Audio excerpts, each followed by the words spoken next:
teólogo que hoy en la mañana publicó que están atacando mucho al Papa Francisco por lo que está haciendo. Curiosamente, es un teólogo aquí en Estados Unidos, es de origen hispano, pero que se mueve mucho también con los católicos anglos. Bien curioso, porque desde hace varios años yo lo tengo como contacto.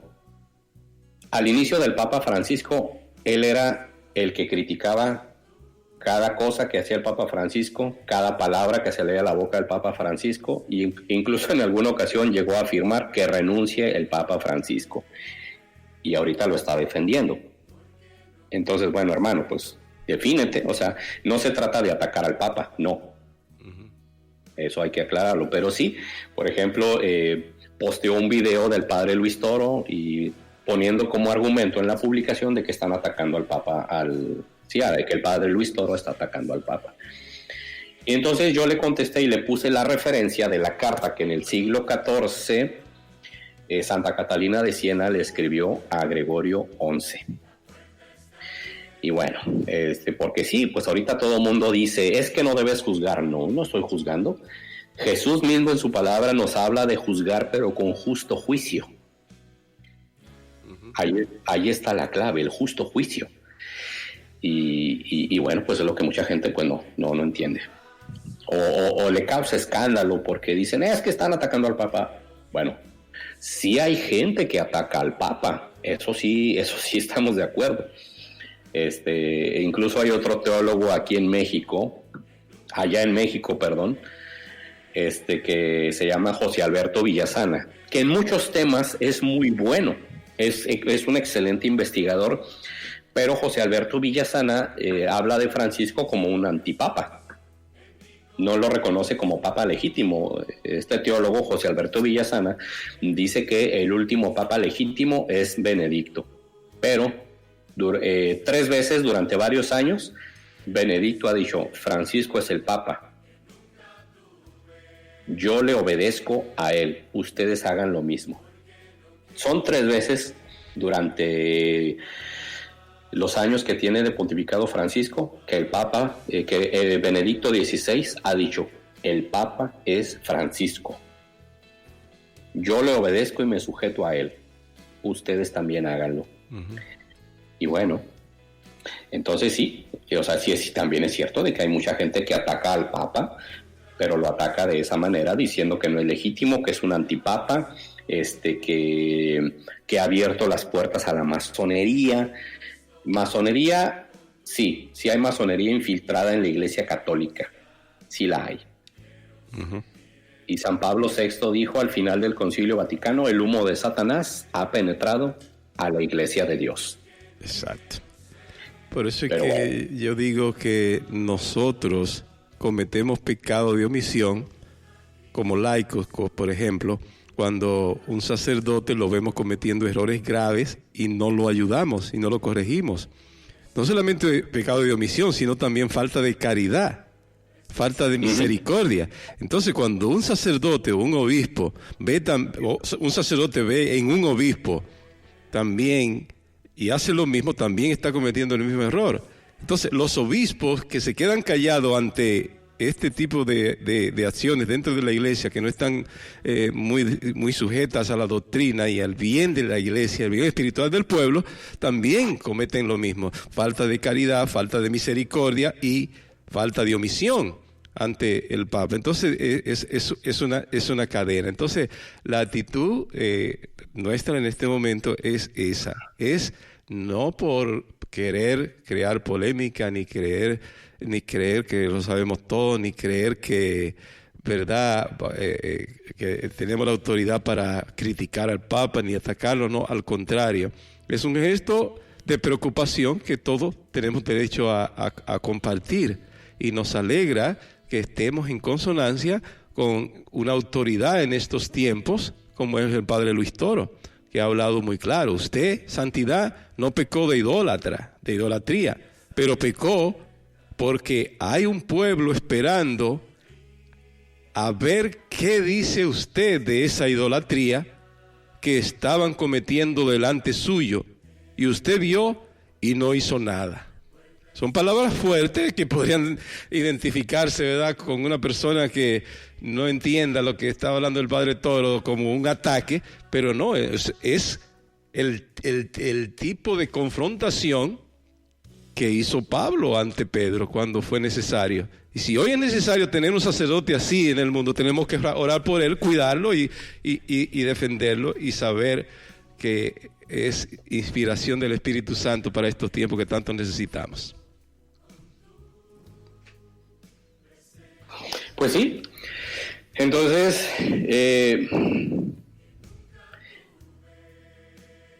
pues vaya, sí está causando bastante confusión y algunos se sienten aludidos y hasta ofendidos en su persona cuando alguien, en este caso yo le he comentado a algunas personas, ¿no?, en sus publicaciones que hacen. Exacto.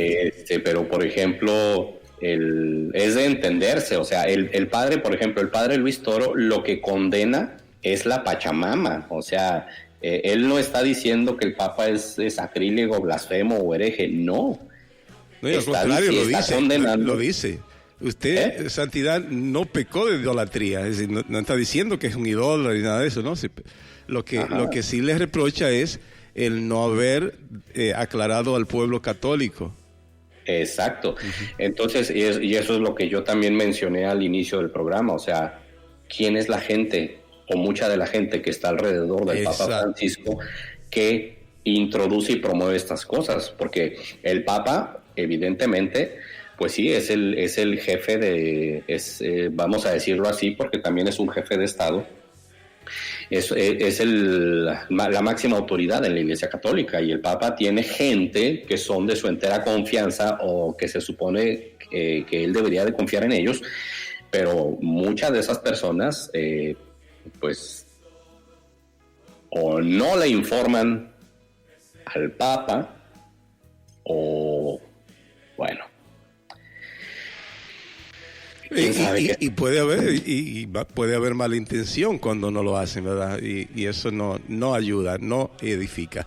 Bien, hermano, pues continuamos aquí en La Realidad a la Luz de la Fe, y esto era un tema simplemente, diría yo, para un breve comentario, pero se ha extendido bastante, y qué importante, porque pienso, pues sí, que puede ser de mucho interés para la persona. Si ustedes tienen alguna inquietud, algún comentario, algún aporte, recuerde que pecarían de falta de caridad y de misericordia si no nos ayudan a aclarar cualquier error en el que podamos estar. Gerardo, pues me gustaría que, aunque ya hay muy poco tiempo, ¿verdad?, de tu participación, que sí nos diera una idea de este tema también que teníamos para hoy, sobre la juventud de hoy y los principales ataques que reciben, ¿verdad?, e influencias negativas. Bueno, ok, sí, tiene razón, el tema nos ocupó toda la hora, del que acabamos de concluir. Bueno, muchos padres dirán, es que es culpa de la tecnología, es culpa de los teléfonos celulares, de la televisión, de los videojuegos, cosas así. Yo le diría a muchos padres, bueno, ¿desde cuándo es esto? Y resulta que pues muchos niños tienen un teléfono celular en sus manos desde los 3 años de edad.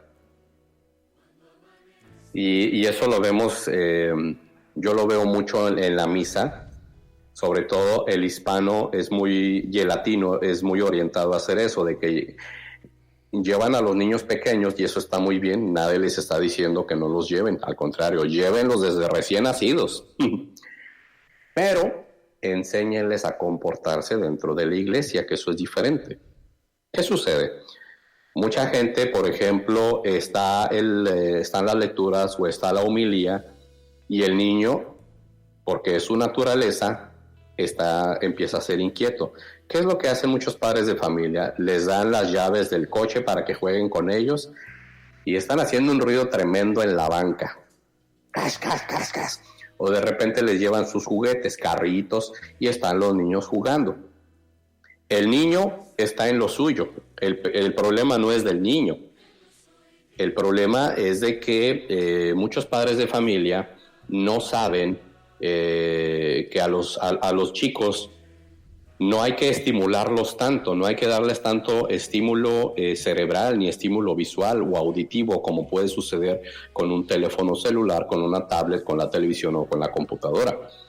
Resulta que muchos niños, desde que se levantan o desde que llegan de la escuela, lo primero que hacen es prender televisión. Entonces ahí está un sobreestímulo y vamos a ocuparnos del día de domingo. Muchos niños pasan horas viendo la televisión y los cambian y los bañan y los cambian y van a misa. Entonces el niño ya trae esta sobreestimulación y va inquieto en el carro. Pero también resulta que para que el niño se entretenga le dan dulces. ¿Qué contienen los dulces? Azúcar. Papás, es lo peor que pueden hacer.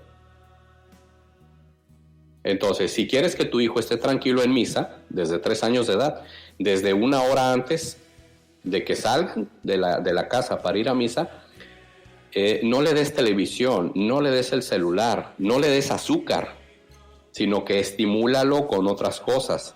Estimúlalo con tareas de que tiene que estar listo, claro, dependiendo de la edad que tenga, porque no le puedes exigir a un niño de 4 años que ya tenga alzado su cuarto o su cama. Lo que sí le puedes decir es que empiece a recoger sus juguetes, dale un libro para colorear, un libro de ilustraciones para que el niño vaya viendo, y eso va creando cerebralmente un estado de tranquilidad en el pequeño, y te lo aseguro. O si lo pones a jugar fútbol unas 2 horas antes de ir a misa o a correr, el niño se te va a dormir en la iglesia. Está bien. Entonces, tú vas a vivir la celebración, pero también los demás te lo vamos a agradecer muchísimo. Y aquí en Estados Unidos hay muchas iglesias, muchos templos católicos que tienen lo que se llama el crying room, que son para bebés. O sea que obviamente un bebé va a estar inquieto, no le gusta estar tanto tiempo sobre los brazos, quiere estar corriendo, quiere estar caminando. Bueno, si el niño se pone inquieto, llévatelo o ponte en uno de los pasillos de la iglesia para que tampoco te pierdas la celebración, pero atiendas a tu niño.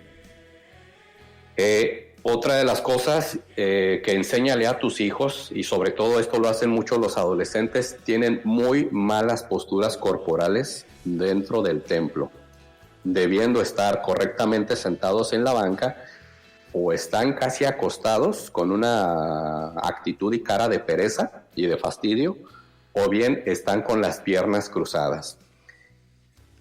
Entonces, comienza tú, papá, mamá de familia, a entender que el templo es el lugar por excelencia del culto divino, que no solamente debemos estar con nuestros cuerpos, sino que nuestros cuerpos deben de tener una postura y actitud correctas. Ahora, en el caso de que dicen influencias negativas, pues sí, o sea, ¿qué ven tus hijos en televisión? ¿Qué ven en internet? Hace poco estuve hospedado con una familia, a la que quiero mucho, en Houston, Texas, que tenían de visita a 2 hermanos adolescentes, súper agradables, súper alegres los muchachos, pero les tenían una regla. Adentro de la habitación y a la hora de dormir no se permite introducir el teléfono. A la hora de dormir, los teléfonos los dejas afuera. Y si vas a hablar durante el día con tu teléfono, no cierres la puerta de tu habitación. Y los chicos respetaban esas reglas. Entonces, empieza a recuperar el control con cosas pequeñas. O sea, muchas veces quieres recurrir a la oración de sanación, a la oración de liberación, cosas que están muy bien, pero ya muchas veces ya cuando el problema ha crecido bastante. Pero si tú empiezas, papá, mamá, a hablar con tus hijos, a ver cuáles son sus intereses. Mira, te voy a decir algo, papá, mamá de familia.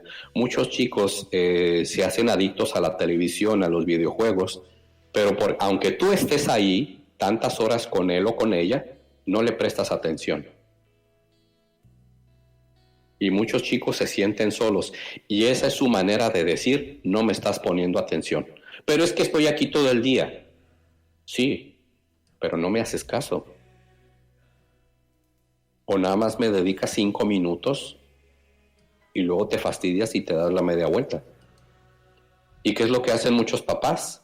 Regañan al hijo pero son los primeros que están